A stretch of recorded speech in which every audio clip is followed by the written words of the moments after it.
La verdadera grandeza no se mide por poder ni prestigio, sino por el servicio humilde que refleja el corazón de Cristo.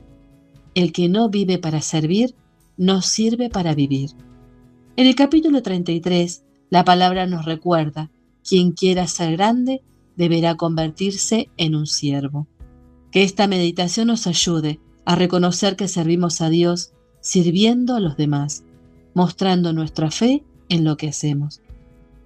Bueno, tengan ustedes muy buenos días. Miércoles de la anteúltima semana de estudio. Llegamos al día 33. Como que también se pasó medio volando, pero bueno, como pasa todo en este tiempo, ¿no? Mi reflexión de ayer, ¿se las mandé? A ver. No se las mandé, ahora se las voy a mandar. Mi reflexión de ayer acerca del Adviento, está en un videito en Instagram, también está en TikTok. También habla, ¿no?, de que este mes de diciembre es el que muchas veces más rápido se nos escurre esto en las manos, ¿no? Como si agarráramos un puñadito de arena, abriéramos los dedos y ¿cuánto nos dura? ¿Un segundo, 2, 3, 5? Me imagino que ustedes hacen el mismo juego que yo con la arena, ¿no? Este gesto tan lindo que aprendimos de niños, si tuvimos la oportunidad o si tenemos la oportunidad de estar en un lugar, en algún río o en algún mar donde hay arena. Se va volando y en realidad si hay algo que no te tendría que suceder, y ya me meto directamente en el capítulo 33, es que se te pase volando el mes de Jesús, ¿no? Diciembre de verdad es un mes para mirar hacia adelante, pero primero hay que aprender a mirar atrás, ver de qué quiero ser libre, ver qué quiero corregir, ver qué quiero mejorar, a la luz de la palabra, a la luz de la reflexión, a la luz del Espíritu Santo, ver qué es lo que realmente puede hacer un cambio profundo y auténtico en mi vida. Y eso tiene que ver con Jesús, ¿no? El mundo cambió literalmente con el nacimiento de Cristo. Se partió en dos, antes de Cristo y después de Cristo. Nada fue igual absolutamente en ninguna parte del globo terráqueo desde que Jesús nació. Incluso en los países, incluso en los corazones, incluso en las personas que no son cristianos, esto produjo un gran impacto, la llegada del Hijo de Dios a la tierra. No, bueno, pero yo no creo que haya sido el Hijo de Dios. Yo creo que fue un gran profeta, que lo que dijo fue lindo. Sí, pero en realidad se movió algo.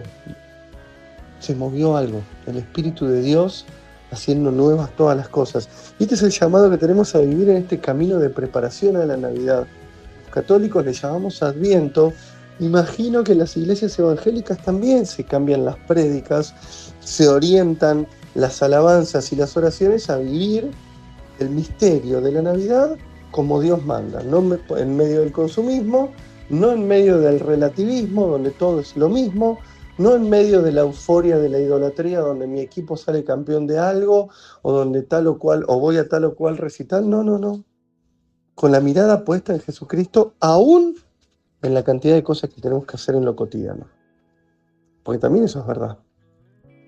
No hacemos una, hacemos 1000 cosas. Y en este punto, todavía nos quedan 3 capítulos. El de hoy creo que es el epicentro, es el centro de este propósito, ¿no? De cómo actúan los siervos genuinos. Si alguno se levantó, no, la mayoría no se levantó temprano, hoy es temprano, antes de irme a trabajar estoy haciendo esta enseñanza. Yo en vez de poner cómo actúan los siervos genuinos, primero puse cómo actúan los servidores. Porque dije, viste, la verdad que la palabra siervo es usada en la iglesia evangélica. Recordá que Rick Warren es pastor evangélico que escribió Una vida con propósito. Entonces, después fui y lo edité. Vas a ver que dice editado el título. ¿Por qué? Porque busqué en Google qué significaba la palabra siervo. Y la primera viene del latín esclavo de un señor. Me recordó las palabras del apóstol Pablo. Ahora soy libre en Jesucristo nuestro Señor y ahora también soy esclavo por su amor. Y vos decís, ¿se puede ser libre y esclavo? Sí se puede. Esto es lo que nos enseñó el apóstol Pablo. Entonces dejé la palabra siervo, ¿sí? En Romanos capítulo 6, 17 y 19. Ahora ustedes son esclavos del pecado, pero gracias a Dios de todo corazón de la enseñanza, ya no son esclavos del pecado, son esclavos del amor. Entonces dije, sí, claro, Yo soy un siervo, no soy un servidor. ¿Sabes por qué? Porque servidor es cualquiera, me parece. Servidor puede ser mi papá cuando le pido. El último pedido que le hice para la iglesia fue que me hiciera un cajoncito. El atril de la palabra está muy alto, ¿vieron? Entonces algunas personas no se veían cuando leían. Entonces le pedí si me hacía un cajoncito para poner debajo del atril. Y él me lo hizo. Mi viejo se transformó en un servidor para la iglesia del barrio, pero no en un siervo. Porque el siervo, además de servir a Jesús, ha comprendido con claridad que Él es toda su vida y su camino. Es esclavo de un Señor. ¿De quién? Del Señor de la vida, del Dios de la vida. Y después también dice la traducción oficial de la Real Academia Española, persona que sirve a Dios, hasta ahí estamos, y guarda sus preceptos con reconocida piedad. No cualquiera es siervo. Reconocida piedad es reconocimiento de la propia comunidad. Guarda los preceptos de Dios con reconocida piedad. Así deberían ser los diáconos y sus esposas. No porque lo digo yo, sino porque la palabra de Dios así lo instituye. Así deberían ser los sacerdotes, las religiosas y los religiosos. Siervos.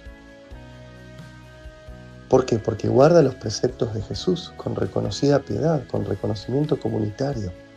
Así deberíamos ser los servidores laicos.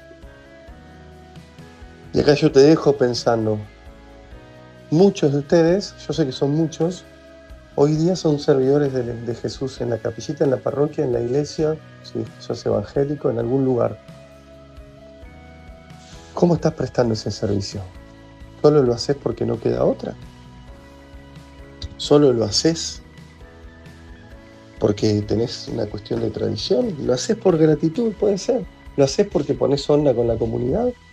Bueno, esto va mucho más allá, ¿eh? Y ahora te lo voy a nombrar con el capítulo de hoy. Y finalmente, que no lo quise dejar pasar y por eso dejé la palabra siervo, persona católica difunta cuya causa de canonización se ha iniciado. Les cuento, antes de su proclamación como beato. Los pasos son de reconocimiento a ser santo en la Iglesia Católica es, primero, la propia Iglesia te nombra siervo de Dios, ¿ves? Públicamente lo fuiste. Segundo, la Iglesia Católica, luego de un tiempo de investigación profunda, te reconoce beato si se atribuye un milagro a tu intercesión. Y tercero, si se consiguen 2 milagros o más por medio de tu intercesión, la Iglesia Católica te nombra santo. Fíjate que usa la palabra intercesión, ¿eh? ¿Quién es el único que hace milagros? Dios. ¿Quién es el único mediador entre Dios y los hombres? Jesucristo. ¿Quiénes son los que interceden? Los santos. Esto tiene que estar claro, ¿eh? Porque después le enseñamos a la gente cualquier cosa y en vez de enseñarle que tienen que seguir los pasos de Jesucristo, le enseñamos idolatría a tal o cual santo. Por cierto, los que idolatran a tal o cual santo, en realidad lo hacen porque nadie les ha enseñado la verdad del Evangelio de manera correcta. Con todo lo que significa e implica la alegría de la devoción popular, de la religiosidad popular, alguien les tiene que enseñar que hay cosas que no tienen nada que ver con el poder sobrenatural de Dios manifestado en su único Hijo Jesucristo. Y que todo el resto son adoradores de ese Hijo y entienden con claridad que el único que hace milagros es Dios. Yo lo digo rápido, si vos querés escucharlo 5 veces, pero empezá a dar bien las catequesis, ¿eh? Esa es la realidad. La Virgen María es intercesora, es madre e intercesora nuestra, pero no puede, no tiene herramientas, no tiene capacidad histórica, ni siquiera sobrenatural para hacer milagros, por más que mucha gente se lo atribuye. Es una cuestión de ignorancia espiritual. Por eso también es importante formarse en estas cuestiones. Hablando de siervo, fíjate que solo estoy en el título. Por supuesto que has escuchado alguna vez que el que quiera ser grande tiene que hacerse como un siervo. A ver, servimos a Dios al servir a otros. Y lo que hace el autor es te da algunas puntas. Yo necesito que este capítulo lo leas 2 veces. Para que lo entiendas, para que entiendas lo que es servir a Dios y entendiéndolo digas, yo necesito renovar o repensar mi llamado a ser siervo, a ser servidora, ser servidor, o tengo que ponerme en camino. El carácter semejante a Jesucristo que vimos en el propósito anterior es el que te hace siervo. No existe o no debería o no puede existir persona enamorada de Jesús que no sirva al prójimo de manera desinteresada, porque eso sale naturalmente del corazón del hombre enamorado de Cristo. ¿Cómo se sabe si vos tenés un corazón de siervo? Número 1, los siervos genuinos se hacen disponibles a servir. No llenan su tiempo con otros afanes que podrían limitar su disponibilidad. Quieren estar listos a empezar a servir cuando sean llamados. La pregunta es, ¿estás a disposición de Dios en todo momento o solo media horita por semana?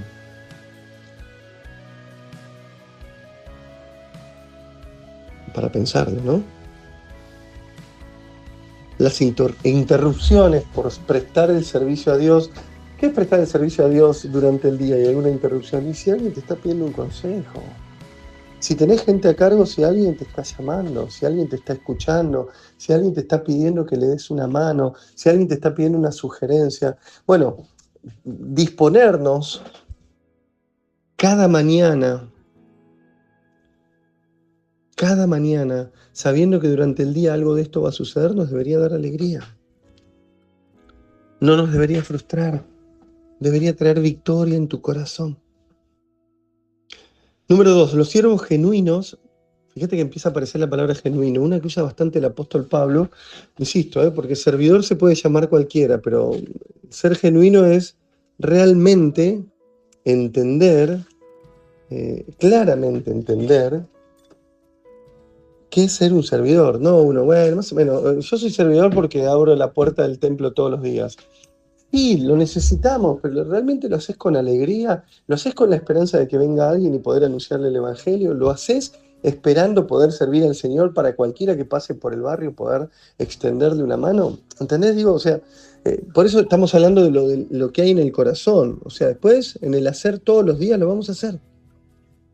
Porque los siervos genuinos, el punto 11 es increíble, prestan atención a las necesidades. Prestan atención a las necesidades. En palabras del Papa Francisco, primerean las situaciones, salen primero en búsqueda de los que están necesitando tal o cual servicio. Le preguntan al sacerdote, padre, ¿en qué lo puedo ayudar? Le preguntan a sus hermanos de comunidad, ¿hoy puedo ayudarte en algo? ¿Qué estás buscando? ¿Qué estás necesitando? Es como que se va acomodando.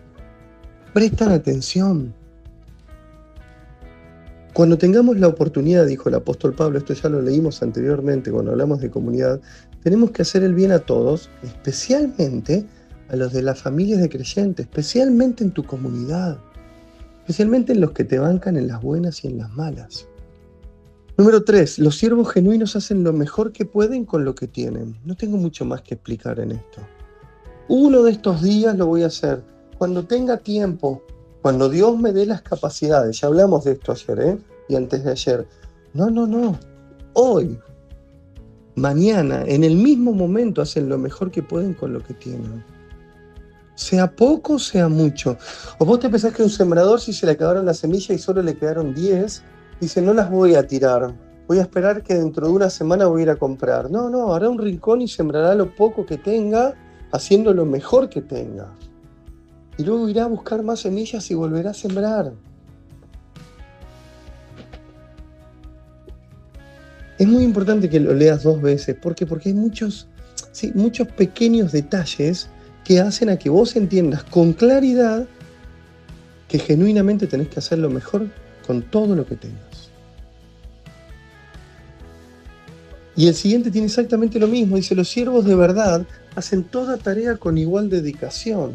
No tienen servicios al prójimo, servicio a los necesitados, servicio al que nunca escuchó la palabra, con predilección o con preferencia.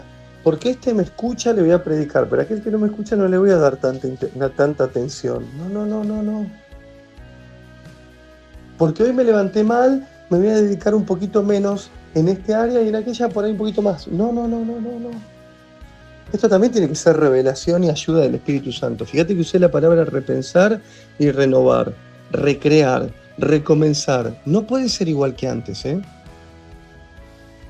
Es pedirle al Espíritu Santo que nos dé la verdad de que toda tarea tiene que ser igual con igual dedicación. No porque una sea más relevante que la otra. No.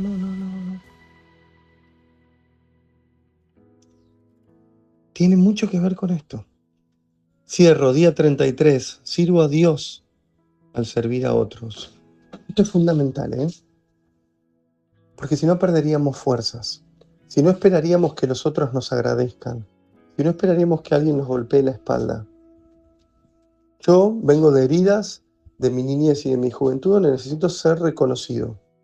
Porque mis viejos no lo hicieron, no me reconocieron.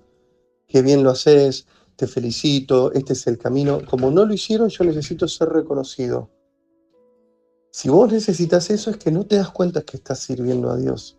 Él es el que está atrás de todo esto. Mateo 10:42. Si le dan aunque sea un vaso de agua al más humilde de mis discípulos, ciertamente serán recompensados.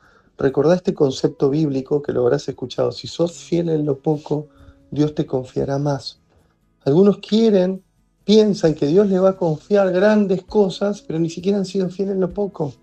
Y esto no es un concepto bíblico claro, no solo en el servicio, sino también en la vida personal, amorosa, en la vida desde lo económico, desde lo material. Es un concepto de que la fidelidad se mide en lo poco. ¿Estás siendo fiel administrando lo poco que tenés desde la economía, desde los dones, desde los talentos? ¿Estás siendo fiel administrando lo mucho que se te ha dado? ¿O estás en otra?